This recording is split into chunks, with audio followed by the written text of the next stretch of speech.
Let me ask you something real simple but real powerful. Have you ever felt invisible?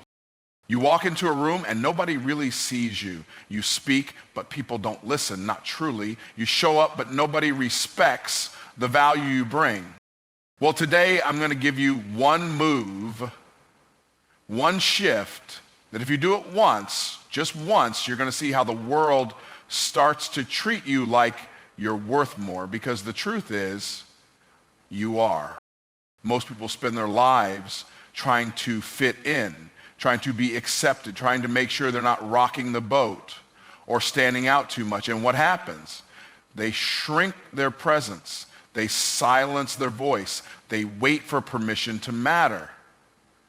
The truth is, the moment you stop living for the approval of others and start walking in the certainty of your own value, that's the moment the world begins to treat you differently. Because here's what most people never realize. People don't just respond to who you are, they respond to how you believe you are. If you carry yourself like you're average, they'll treat you like you're replaceable. If you carry yourself like you're valuable, they'll respond with respect, even before they understand why. There is a powerful shift that happens when you go from asking, am I good enough, to declaring, I bring value wherever I go. And that shift doesn't require a title, a trophy, or someone else's validation. It requires alignment. Not with your achievements, but with your identity. When you truly know who you are, what you carry, and why you're here, you no longer beg for a seat at the table, you build the table. Now, let me clarify something. This is not about arrogance. This is not about thinking you're better than everyone else. It's about being deeply rooted in the truth of your own worth. It's about knowing at your core that you have something to offer. It's about showing up with posture, not pride. Presence, not performance. When you walk into a room with that kind of energy, calm, confident, convicted, people can feel it and they respond to it. Why? Because people are always taking cues from you about how to treat you. If you show up unsure, apologizing for your existence, minimizing your contributions, people will assume that's what you deserve. But if you walk in grounded, focused, and clear on your value, they'll lean in, they'll listen, they'll respect, because you're training them how to treat you through the way you treat yourself. Let me give you a quick example to illustrate this. There was a young woman who worked in a corporate setting. She was smart, driven, but always second-guessing herself. Every time she had an idea, she'd begin with, this might sound silly, or I'm not sure, but maybe we could try. And guess what? Her colleagues rarely took her seriously. Her ideas were often overlooked, and promotions always seemed just out of reach. Then one day, something clicked. She realized that the problem wasn't her ideas, it was her presentation of them. She was waiting for approval before allowing herself to believe in her own brilliance. So she made a decision. She stopped softening her voice. She stopped shrinking her presence. At the next team meeting, she spoke with clarity. She said, here's what I've noticed, and here's the strategy I recommend. No hesitation, no apology, just confidence. The room went quiet. Her manager leaned in. That one moment shifted how everyone saw her. Within 3 months, she was promoted not because she changed who she was, but because she finally owned who she was. And that's the power of owning your value. You stop trying to impress and start making impact. You stop adjusting your light to make others comfortable and instead let your light shine so others can see what's possible. When you stop chasing validation, you become a magnet for real respect. Because people don't respect neediness, they respect certainty. They respect clarity. They respect people who don't need approval to function, but who move from conviction. Every time you enter a space, you are either asking for validation or giving off confirmation. When you walk in unsure, people feel it. When you walk in certain, people believe it. The difference isn't in your talent, it's in your belief. Now, the beautiful thing about this shift is that it only takes one decision. You don't need to wait until next year. You don't need to collect 10 degrees or climb 100 ladders. You just need to choose to stop begging to be seen and start seeing yourself first. The moment you see yourself clearly, the world begins to reflect it. Not perfectly, not immediately. When you own your value, your energy changes. And when your energy changes, your environment adjusts. People start listening when you speak. They stop interrupting you. They start asking for your input instead of overlooking you. And none of this is because they suddenly became better people. It's because you became a different version of yourself. The version that doesn't ask for permission to be valuable. So the version that knows you don't earn worth, you embody it. So the next time you walk into a room, don't shrink, don't play small, don't wonder if you belong, expand, walk in like you carry something the world needs because you do. Speak like you have a message worth hearing because you do. And carry yourself like someone who refuses to be defined by the opinions of people who haven't seen your vision. That's the moment everything changes. Not just how you feel about yourself, but how people begin to treat you. Most people think the world is waiting for talent. They believe if they can just be skilled enough, educated enough, or experienced enough, doors will magically open. But here's the truth that separates those who rise from those who stay stuck. The world doesn't move for talent, it moves for conviction. You could have the most brilliant ideas, the most effective strategies, and the most transformational message, but if you deliver them with hesitation, doubt, or fear, they'll fall flat. People don't follow uncertainty. They don't lean in to hesitation. They respond to boldness. They respond to authority. They respond to someone who speaks like they already know what they're saying matters. That's why it's not just about what you say, it's about how you say it. If your words are dipped in insecurity, they lose their weight. If you speak like you're asking for permission, people will treat you like you need it. But when you speak with conviction, when you speak from a place of deep belief, you command attention, not because you're loud, but because you're sure. And that's the shift that changes everything.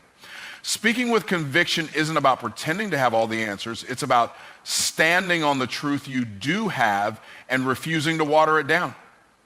It's about realizing that your voice doesn't need to be approved to be effective. So many people wait for someone else to validate their message. They wait for a title, for applause, for agreement, but real influence isn't built on agreement. Built on belief. If you believe in what you're saying, others begin to believe too.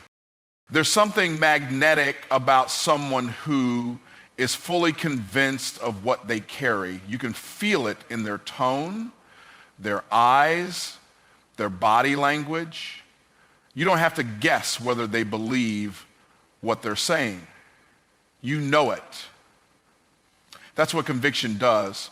It closes the gap between your words and your. Let me give you a quick example. There was a young man who had just started in a sales job. He was knowledgeable, sharp, and had great insight, but he struggled to close deals. Every time he spoke to potential clients, he found himself over-explaining, apologizing for his pricing, and trying to prove he was worth listening to. He didn't realize it, but he was speaking from a place of permission. He was asking indirectly, is it okay if I believe in what I'm offering? And people picked up on that energy. They didn't reject him because his offer wasn't good. They rejected him because he didn't sound sure. Then something changed. One day, after losing yet another sale, he got tired of shrinking. He got tired of softening his tone, diluting his offer, and waiting for people to give him a yes before he gave himself one. So he made a decision. He decided to stop needing approval and start standing in conviction. At his next pitch, his words were different. He didn't beg people to see value. He declared the value. He said, here's what I do, here's how it works, and here's why it will get you results. If you're ready, let's move forward. All right? That deal closed. So to the next one. Within months, his entire sales record changed. Not because he became smarter, but because he became certain. That's the difference conviction makes. It creates certainty, not just in you, but in those listening to you. When people sense you're unsure, they hesitate. But when you're anchored in belief, they borrow your confidence. And that's the key. When you speak with conviction, you give others permission to believe too. Think about it. Throughout history, the people who moved nations, built empires, and ignited revolutions weren't always the smartest in the room, but they were the most convicted. They believed so deeply in their message that others couldn't help but follow. It's not charisma, it's certainty. It's the fire behind the words that make them land with power. But here's where most people get stuck. They think conviction is something you wait for. They say, I'll be confident once I've had more success. No, confidence is not the result, it's the requirement. Conviction doesn't come after the evidence, it creates the evidence. You have to speak like it matters before the world echoes it back to you. And yes, that takes courage. Yes, that requires risk. But the alternative, silence, permission seeking, and playing small, is far more costly. Every time you open your mouth, you have a choice. You can whisper your truth, hoping not to offend, hoping to be liked, or you can declare it firmly, clearly, powerfully. One posture makes people ignore you, the other makes them remember you.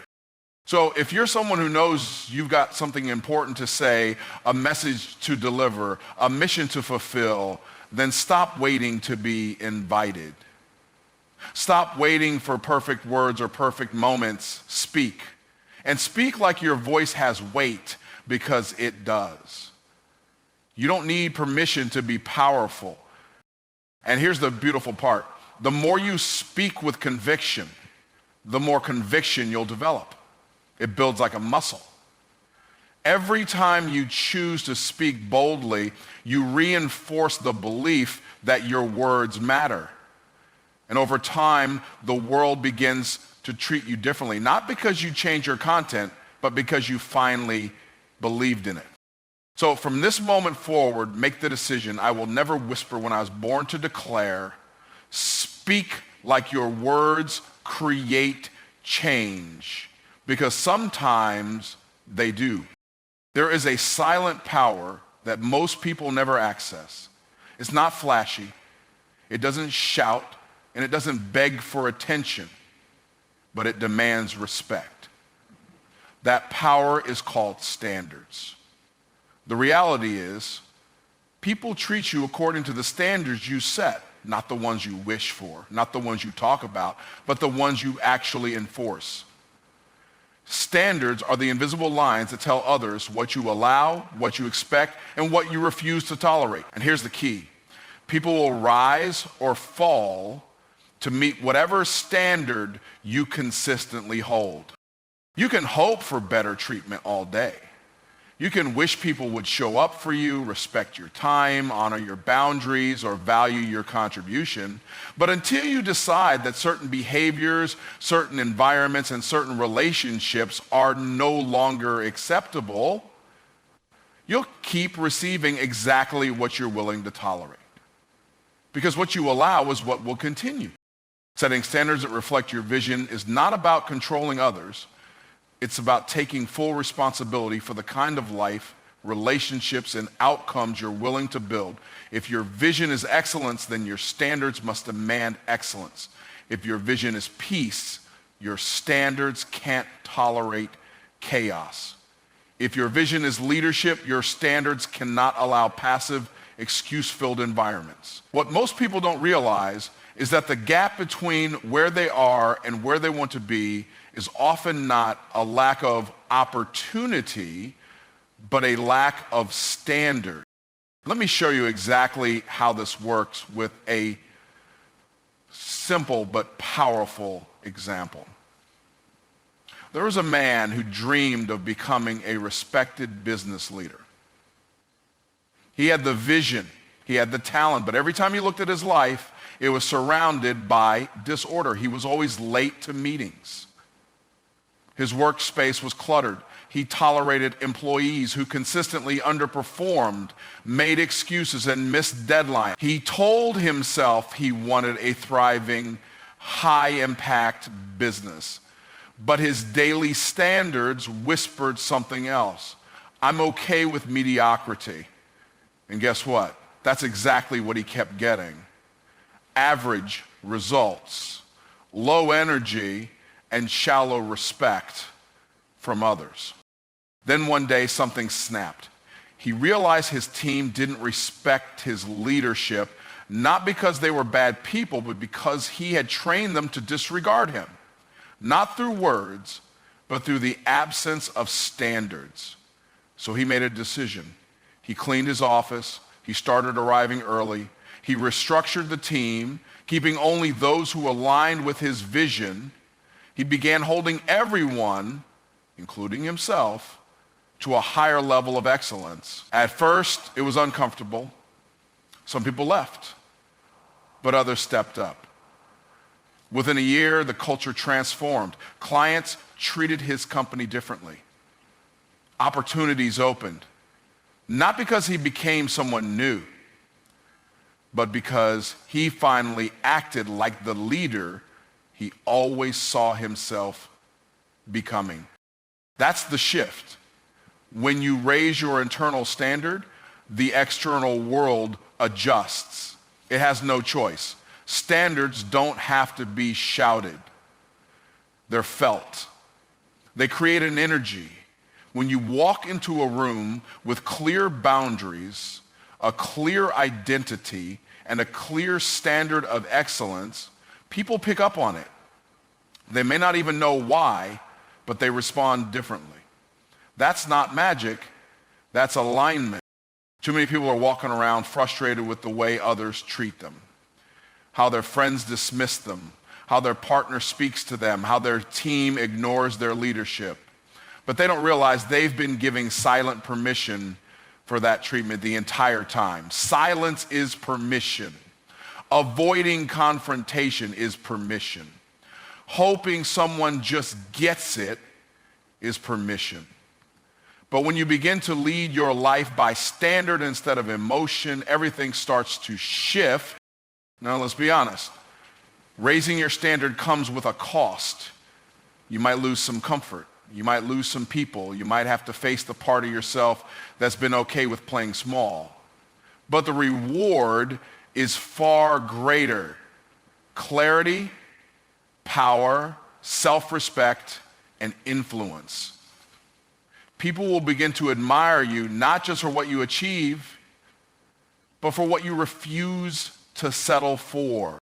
Standards create environments. Environments shape behavior. If you surround yourself with excellence, you will rise. If you accept dysfunction, you will shrink. It's not personal, it's predictable. This is why it's not just about setting any standard. It must reflect your vision. If your vision is to be impactful, wealthy, respected, or peaceful, then every standard in your life must come into agreement with that vision. That means looking at your habits, your conversations, your friendships, your schedule, your business systems, and asking one simple question: does this reflect the life I say I want? If not, it's time to raise the standard. And you don't need to overhaul your entire life overnight, start with one area, one relationship, one habit. Set the new standard. Hold to it, enforce it with grace but firmness. Watch what happens.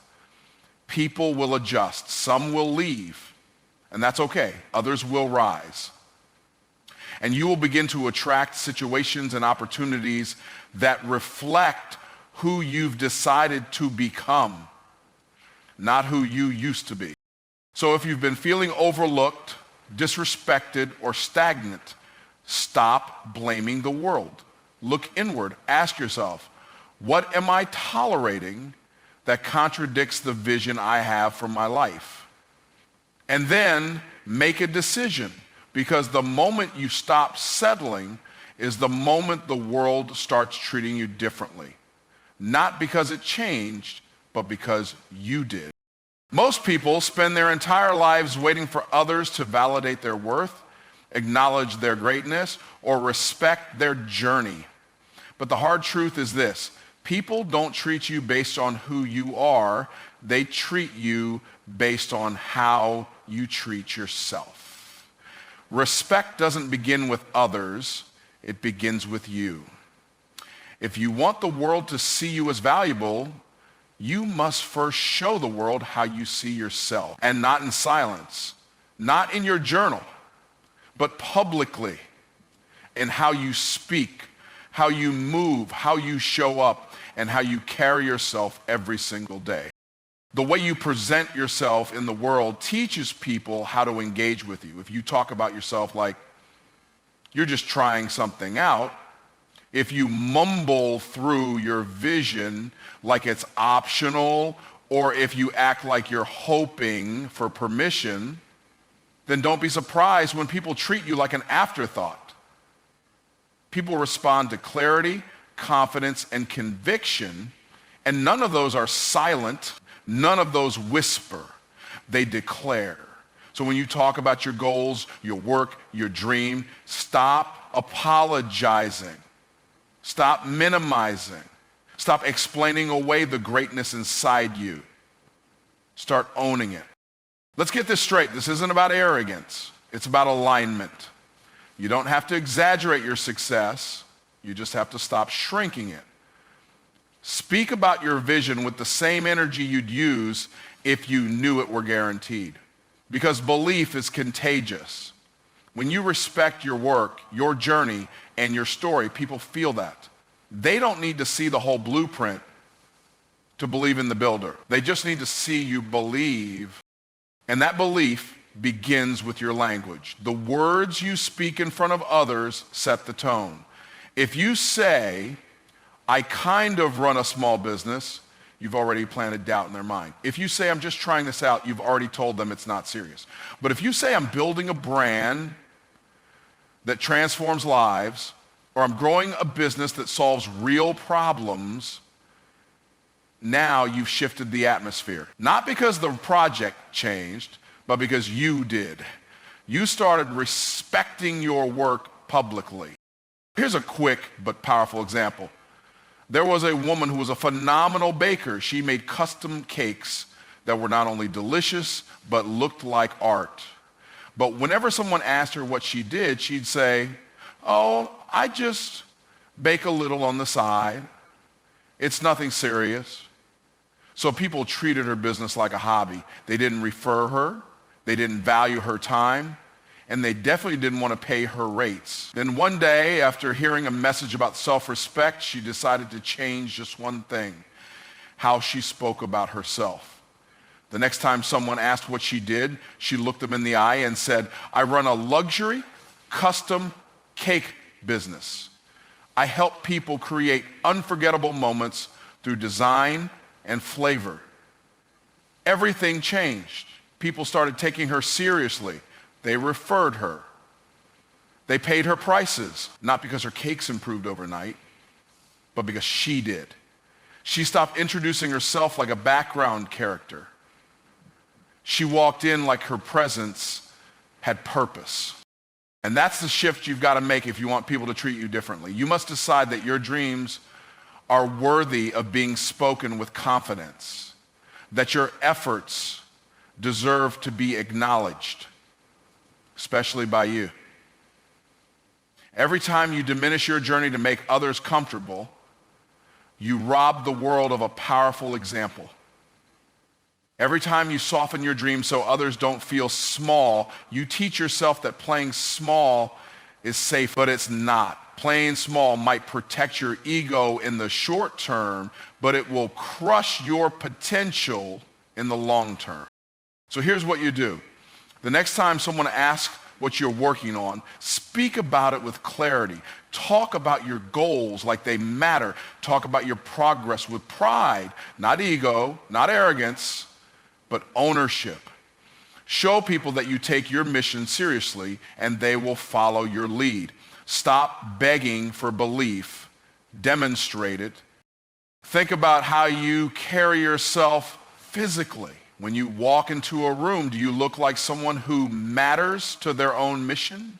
Or you blend into the background hoping not to take up too much space? Start walking like the meeting was waiting on you to begin. Sit at the table like you belong there. Dress like you respect yourself. Speak like your words carry weight. All of this matters, not because you're trying to impress anyone, but because you're teaching people how to see you. When you carry yourself with respect, you create a standard. People may not like it, they may not understand it, but they feel it. And most importantly, it makes you feel different. It shifts your mindset. It builds momentum. Because when you act like your dreams matter, you start treating them like they do. You stop procrastinating. You stop second guessing. You stop playing around with the process. The truth is, the world is full of noise. It's full of people talking loudly about things they barely believe in. So when someone comes along who carries quiet authority, who speaks about their mission with calm conviction and lives like they take themselves seriously, it stands out. It attracts attention. Not because it's loud, but because it's real. So from this day forward, make a decision. I will speak well of myself. I will not be casual about my calling. I will walk with posture. I will honor my efforts publicly. Because I'm not waiting for the world to take me seriously. I'm showing them how it's done. The next time you talk about your dream, your work, your calling, speak with fire. Speak like it's going to happen. Speak like it already matters. Because the truth is, it does. And the world will catch up once you believe it first. Now listen, you don't need to wait for years. You don't need to beg for respect. All it takes is one decision. One shift. One moment to stop asking to be seen and to start being seen. So here's your move. Walk in the room like you belong. Speak like your words create change. Set standards that scream excellence. And respect yourself so loud, people have no choice but to echo it. Do this once and watch how people treat you differently. Not because they changed, but because you finally did.